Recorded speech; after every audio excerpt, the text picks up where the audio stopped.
I'm a citizen of India, I have to pay tax on the money I earn. If I'm a citizen of India, I have to pay tax on the money I spend. I'm a citizen of India, I have to pay tax on the things I buy. I have to pay tax on the things I sell. And moreover, pay tax on things that are already taxed, bought with money that is already taxed.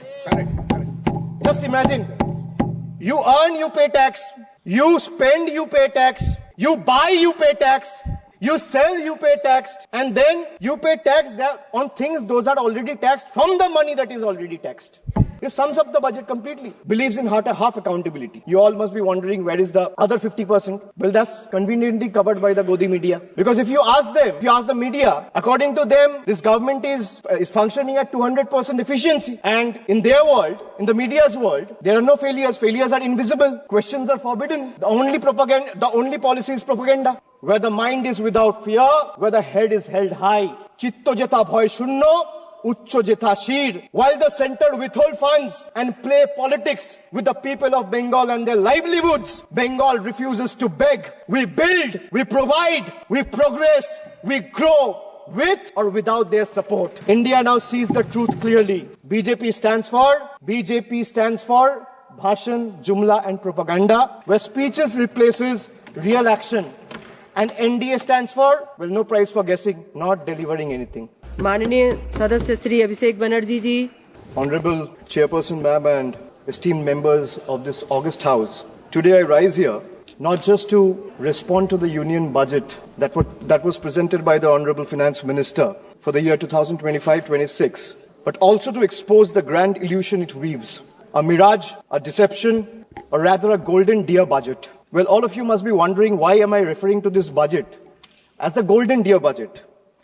The 2025 union budget is nothing but a Marich moment from the Ramayana, an elaborate illusion designed to deceive.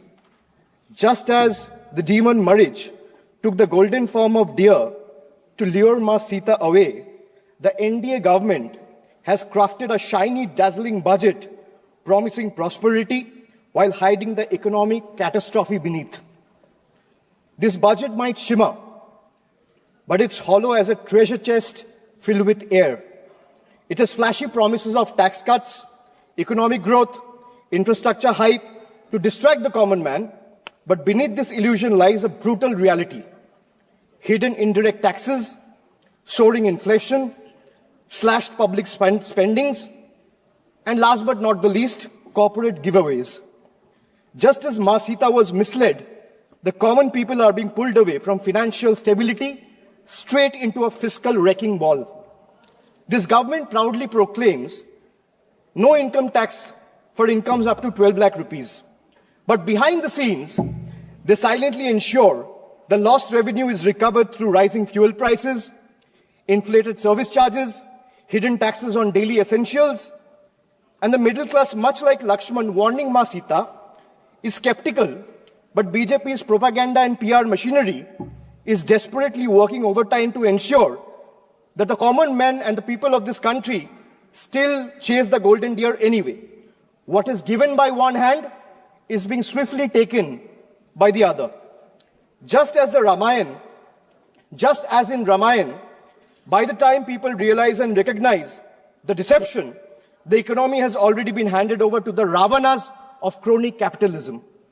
While the common man is left struggling to afford groceries, fuel, travel, healthcare, and even a simple movie night, all while being taxed for merely just existing. Madam, the budget presented by the NDA government is a masterclass in half-truths, half accountability, half delivery of schemes, and half-hearted governance. From half-built houses under PMAY to half-achieved farmer income targets, the government continues to sell dreams while delivering only fragments of reality.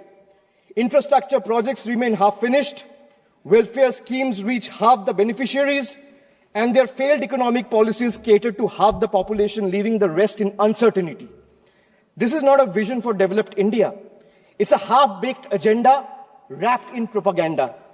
Make no mistake, much like demonetization, GST, and the draconian farm laws, the full extent of devastation will only be visible when the smoke clears. I'll start with half-truths. So the NDA government in Maharashtra launched the Ladki Behan. Ma'am, the NDA government in Maharashtra launched the Ladki Behan DBT scheme for women in Maharashtra just before the assembly elections last year to use it as a political bait. Now with the elections over, they have conveniently started scrutinizing beneficiaries, thus removing 60 lakh women from the scheme. This is yet another jumla running deep in your veins. And people see through this betrayal and they are watching. Another betrayal, ma'am. Before the elections, the government promised a legal guarantee for MSP. After the election, the promise have disappeared without a trace. Madam Finance Minister is here and I'm glad she's present in the House. She in her speech mentioned that, and she began her speech with a flourish on agricultural growth.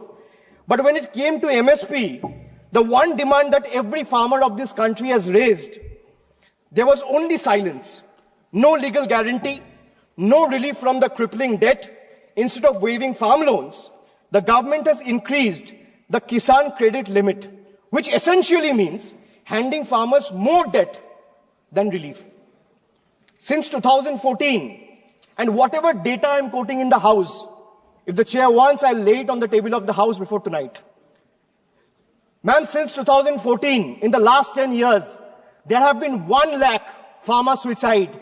That's one suicide every hour. These aren't just numbers. They're a grim reminder of a system that abandons those who feed the nation while they conveniently feed lies to the entire country. They boasted of digital India, but conveniently ignore the dire state of our schools. While flashy slogans flood social media, the harsh reality is PM Poshan remains stagnant, leaving millions of children without nutritious food. More than 50% of the children under the age of 5 suffer from chronic malnutrition, with 17% underweight, 36% stunted, and 6% wasted. A crisis screaming for attention. And yet, the budget for PM Poshan remains dejectedly inadequate, proving once again that the union government is invested more in headlines than hungry children. Another half-truth, before the elections, the NDA government or the ruling party, BJP, promised LPG cylinders for all. But in reality, 1.2 crore households, I repeat the figure, 1.2 crore households could not afford even a single refill in 2022-23 because of their exorbitant price hikes. This is not upliftment. This is abandonment. When people have to choose between a meal and a refill, their promise is nothing but a cruel joke. In 2019, the cabinet approved 8,574 crore for the census. Yet in 2025, today, even after 5 years, only 570 crore has been allocated in this year's budget. 5 years late and still counting. And this is not happening this year either. But why does this matter? Why am I talking about census? Because without a census, every policy, every income tax slab revision, and every economic projection is simply and just a blind projection and a blind gamble. The Nari Shakti Vandan Adhiniyam, Women Reservation Act, which was passed by calling a special session 18 months back in 2023, can't be implemented as its rollout depends on the completion of the next census and subsequent delimitation. Both are yet to be scheduled. The government seems to prefer running the country on guesstimates and propaganda rather than real data, because facts expose their failures and they would rather keep the nation in the dark. As we look at the economy policies of the NDA government, one cannot help but see a pattern. And what is the pattern? Ma'am, the pattern is of or if I am to say, it resembles the tale of a reverse Robin Hood. What is a reverse Robin Hood? We know the story of Robin Hood, taking from the rich and giving to the poor. BJP has mastered the art of taking from the poor and giving it to the wealthy elite. So reverse Robin Hood. For instance, I'll give you an example. For instance, the waiving of corporate loans worth thousands of crores using taxpayers' money while poor farmers struggling with small debts are left to suffer. The government claims to have no money to increase subsidies on essential commodities, yet it slashes corporate tax rates, giving billionaires an even bigger slice of the pie. This is not economic justice. This is economic favoritism at its worst. Then I talk about, or rather I'll come to half federalism. You know, all the members sitting in this house have never heard of this phrase. This is a phrase that I've coined. Half federalism. Why I say half federalism? I'll give you another example just to understand it better. Madam, in Bihar, BJP's ally, Janata Dal United or JDU, have 12 seats. That means BJP has 12 MPs in Bihar. And in Bengal, BJP has 12 MPs. BJP is in power in Bihar and BJP is not in power in Bengal. So Bihar gets bonanza, Bengal gets blockade. This is half federalism. Madam, not a single meaningful financial allocation has been made for the state of Bengal. This is a Bangla Birodhi budget. 1.7 lakh crore is still due to the state of West Bengal under various heads. This is a deliberate financial blockade, a calculated move to stifle Bengal's growth, prosperity and development. West Bengal's spending due on Manrega to the tune of 7,000 crore still remains unpaid, depriving 59 lakh poor workers. The state has launched Karmashri scheme for providing employment opportunities to job card holders, paying 51 lakh workers from its own funds.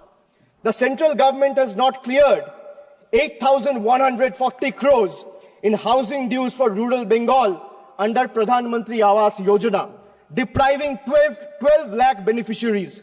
The state government launched the Banglar Bari project last year in the month of December, providing housing to 12 lakh beneficiaries entirely from the state's own funds. Why am I giving you these facts? Because all of you, especially the members sitting in the treasury benches, must know, even though you have deprived West Bengal, the state continues to stand tall as a true testament, an example of Atma Nirbharata, where the mind is without fear, where the head is held high. Chitto jeta bhoy shunno, uchcho jeta shir. While the center withhold funds and play politics with the people of Bengal and their livelihoods, Bengal refuses to beg.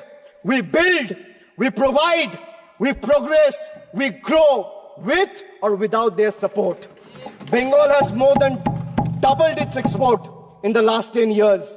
57 lakh new MSMEs have been added, employing over 1 crore people.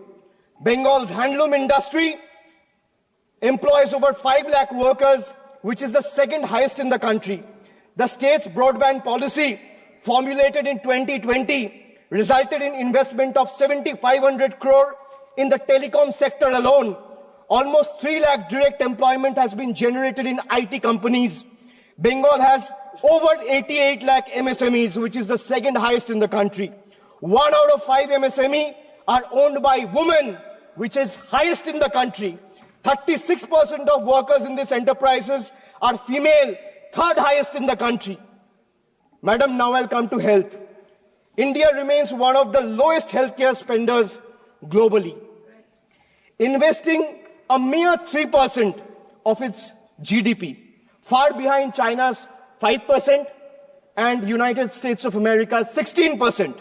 For a country of 140 crore people, this level of investment is not just inadequate, it's an outright betrayal of public health. The government has opened floodgates for 100% FDI in insurance, happily inviting foreign profits, but refuses to remove the crushing 18% GST on health insurance. So while the corporates enjoy free rein, the common man is taxed while they are fighting for their own lives. This is not reform. This is a rigged game where the poor and the downtrodden and the common people of the country are deliberately made to lose. Instead of strengthening government hospitals, this government prioritizes private insurance. Models like PMJAY, whose allocations shot up by 29%, essentially funneling public money into corporate pockets. Strengthening public health care could have benefited millions, but instead government chose to privatize healthcare under the guise of welfare. And if the government truly cared about public health, why has funding for mental health programs like National Tele-Mental Health Scheme has been slashed by 16%? Why is NIMHANS, which is the country's top health mental institute, facing budget cuts? The answer is simple. The government just doesn't care. If healthcare were a priority, this budget would be investing in real solutions, not just mere illusions. Under BJP rule, all of them combined, they excel in crafting headlines. But when it comes to hospitals, medicines, genuine public health investment, the reality is nothing short of an empty set. Madam, now I'll come to half minister. I spoke about half truths. I spoke about half federalism. Now let's talk about half minister. Because our part-time railway minister is also juggling between two other ministries. One is electronics and IT, and the other one is information and broadcasting. Running the Indian Railways, which is considered as a lifeline for millions, is not a side gig, madam. But under BJP, governance has become a multitasking circus, delivering half-baked results everywhere. Why I say this? Because from the time this government came in, they have discontinued the railway budget. What they have done for safety? How many kilometers have been covered under Kavach? Between 2015 to 2024, there has been 678 consequential railway accidents, where more than 784 people have lost their lives, leaving more than 2,000 injured. No wonder tracks are crumbling, the tech sector is struggling, and the media is drowning in propaganda. Then, ma'am, I come to half-baked answers. I can ask 50 questions or 100 questions to the government, but let me ask only 5. Why did you promise the people of this country a $5 trillion economy by 2025? We are in 2025 today, in the month of February. And looking at the rate India is growing, that goal will not even be achieved by 2037. Forget about 2025. Why did you slash funds for LPG connection to poor households by 30% over revised estimates? Why have you slashed funds for crop insurance scheme by 25% over revised estimates? Why has the Data Protection Board of India given only 5 crore rupees when the cost of running Parliament for a single day is more than 9 crore rupees? Why has the budget allocation for minority affairs have been slashed by 57%, decreasing significantly from 1,575 crores in 24-25 to 678 crores in 25-26. These are hard facts. These are data. Ma'am, now I come to half accountability. After half truths, after half federalism, after half minister, after half-baked answers, I come to half accountability. A government is expected to be 100% accountable. But this coalition government believes in half accountability. You all must be wondering, where is the other 50%? Well, that's conveniently covered by the Godi media. Because if you ask the media, according to them, this government is working 200%, is functioning at 200% efficiency. And in their world, in the media's world, there are no failures. Failures are invisible. Questions are forbidden. The only policy is propaganda. Ma'am, let me make just two quick points to prove their half accountability. In price rise, the food inflation in 2024 averaged at 8%. In October, food inflation was at 14-month high. The bottom 5% spends 66 rupees a day, while the cost of 2 veg thalis exceeds 150 rupees. Household savings have dipped to a 50-year low. In case of unemployment, youth unemployment is at a staggering 45%. 3 out of 10 graduates today are unemployed. Under PMKVY, only 18% of the trained candidates were placed. Over 90% of the workforce employed in the informal sector lack job security and benefits. Madam, now I'll come to half delivery. Now let me present before you a few examples of half-delivered services. Time and again, this government has misled the people, making tall claims, but has failed to deliver where it truly matters. I'll start with Beti Bachao, Beti Padhao. Launched with much hype and fanfare to promote girl child education and welfare, yet over 80% of the scheme's budget was spent on publicity rather than spending it on the actual benefit for girls. Then I come to Jan Dhan Yojana, bank accounts without bank services. Under the Jan Dhan Yojana, 54.66 crore, that means 50 crore, 54 crore, 66 lakh accounts were opened. But 11 crore, 58 lakh accounts remains inoperative. And out of this 54 crore accounts, 33 crore, 67 lakh accounts have balance less than 1,000 rupees. This is a perfect example of financial inclusion in paper, but financial struggle in reality. Ma'am, they spoke about doubling farmers' income, a forgotten promise. They promised to double the farmers' income by 2022. We are in 2025. But today, farmers are drowning in debt, facing stagnant crop prices, rising input costs, and no legal MSP guarantee. Pradhan Mantri Fasal Bima Yojana benefit insurance companies more than the farmers. Smart Cities Mission, hype versus reality. They promised over 100 smart cities, but most projects today remain on paper or are rather incomplete. Basic infrastructure in many towns are crumbling while funds remain underutilized or diverted to beautification projects. They spoke about making in India. That means they spoke about revolutionizing the manufacturing industry. But what is the reality and truth of Make in India? More imports, less manufacturing. Local industry today struggles under the rising imports from China, inconsistent policies, and low capital investment. Instead of boosting domestic production, India's trade deficit with China has skyrocketed over the years. Unemployment, they promised about 2 crore jobs every year. But in reality, unemployment remains at a 45-year high. They promised houses for all by 2022, yet another broken promise. In 2015, a promise was made to provide every household a home by 2022. 3 years later, in 2025, as the deadline passed, millions still await promised homes, highlighting delays and unmet expectations. Pattern, if you look at the pattern, big announcement and half execution, or rather zero execution. From infrastructure to education, health to employment, BJP's governance is a pattern of half delivery. Grand promises, incomplete execution, and shifting blame when failures are exposed. This budget is like when I went through the budget, I was here when Madam Finance Minister presented the budget, but later I went through the budget document. Ma'am, all I realized is this budget is like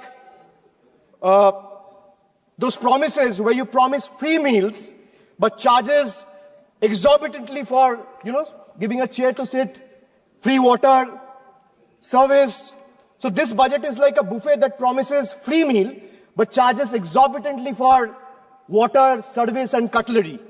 While taxpayers find momentary relief in minor reduction in income tax slabs, the government swiftly offsets these benefits through indirect taxes on fuel, essential commodities, rising road tolls, and higher consumer good prices driven by the increased GST rates.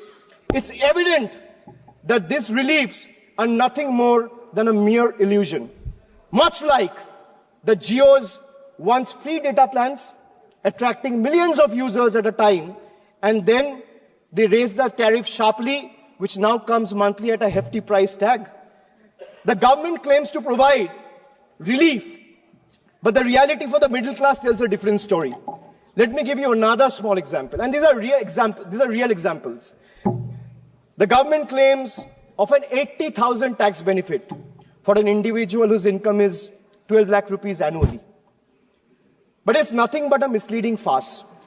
They thumb their chest about relief while simultaneously bleeding the common taxpayer dry through GST and unchecked inflation.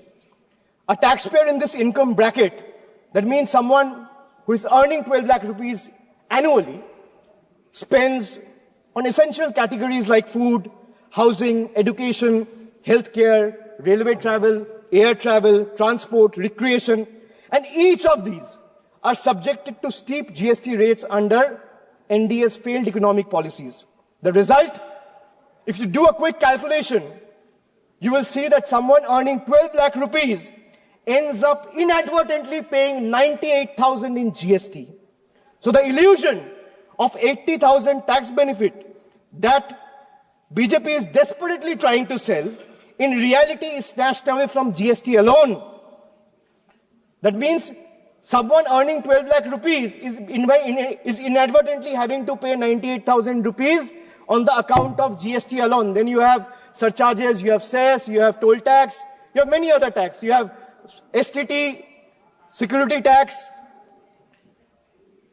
And why I talk about GST? Because whatever one required to exist, madam, from medicines to tea, from toiletries to toothpaste, from hair oil to cooking oil, from fuel to oxygen cylinders, from rice to sugar, from butter to ghee, from undergarments to footwear, from biscuits to even popcorn at the movies, everything is taxed.